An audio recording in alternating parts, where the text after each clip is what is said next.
Заңымызда белгіленген демократиялық қоғамға үлкен қадам жасалды. Әділеттіктер кезектен тыс өткізілгелі отырған парламент мәжілісінің депутаттығына сайлау науқанын осылай деп бағалайды. Бүгін партия «Қазақстан менің отаным, біз еліміз үшін жауаптымыз» атты сайлау алды үгіт-насихат жұмыстарын қорытындылады. Ғабит Мүсірепов атындағы Қазақ мемлекеттік академиялық балалар мен жасөспірімдер театрында ұйымдастырылған шараға партия төрағасы бастаған белсенділер мен қолдаушылар қатысты.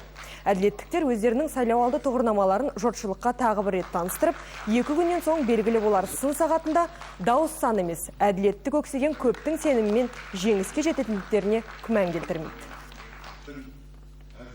Әрқайсы өзінің шамасына, шарқына лайық.